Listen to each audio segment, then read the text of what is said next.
Alright, so something that was reported in the Sacramento Kings sign and trade discussions are that the Warriors don't have any interest in wanting to move Moses Moody or Buddy Hield in any kind of trade package, and personally, I just can't find the logic behind it. Buddy Hield had some great performances in the playoffs last year, particularly in Game 7 and Game 4 versus Houston and Game 1 versus Minnesota. He's shown that he can at times provide some of that third option scoring through his shooting. However, when you step back and take a look at his game as a whole, it becomes much more black and white than you think. He either has some very good performances simply because he's able to make shots that game, or some very bad stinkers because of reasons that we're going to talk about. Buddy has one of the lowest IQs in the league. The guy just can't process the game quickly enough against the best teams in the world. He has trouble finding the big man rolling to the basket because he's just not a good passer whatsoever, or he has issues getting rid of the ball quickly. So meaning if he's stuck with the ball and he has nowhere to go, the best thing to do is to just pass it immediately. But he doesn't do that. He's always late. He has issues making basic reads, let alone advanced reads. And when he tries to make the reads quickly, he just doesn't make good decisions.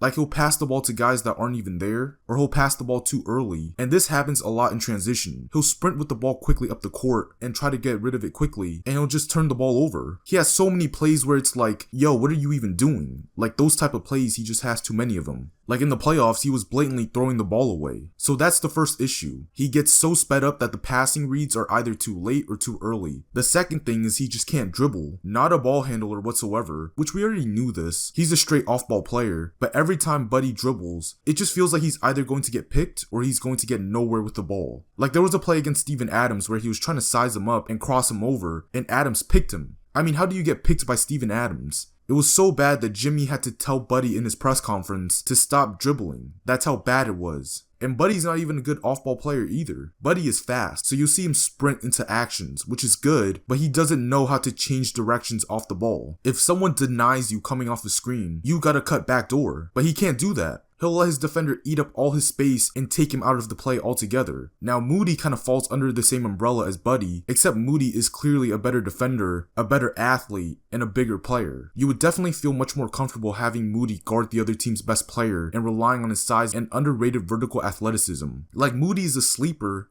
as a leaper, but he does have a lot of similar issues to Buddy, like the ball handling. He doesn't have a tight handle, and he can't run offense at all. The processing speed is almost the same as Buddy, except Buddy's just way more chaotic, where it's either up or down, no in between. Moody just kinda needs a second, and sometimes that second becomes way too long that it's enough time for the defense to recover. He just kinda needs a bit more zip on his reads. But the bigger issue for Moody is that he just can't stay in front of people. He's got great hands and length to bother people's handles, but as soon as they make their move, Moody tends to give up penetration too easily. And when he gets beat, he doesn't know how to exactly recover in a way where he has a chance to get back in front. That's the biggest issue for Moody, and it's the one thing that I think prevents him from being a full-time starter. Because he's there. Like he's got a great build for being a primary POA defender, but he's not quite there yet because the foot speed just seems way too big of an issue. So in conclusion, we have two guys who are shooters on the team that can't really do anything else at a baseline level. Buddy is clearly a shooter who can only come off the bench to provide a spark because he's a poor decision maker with and without the ball. Thus it makes it too risky to play him in meaningful minutes. Moody provides a little more elsewhere, but it's still the same narrative. And with these two guys, the main thing that they have in common is that when their shooting falls apart, they struggle to stay on the court.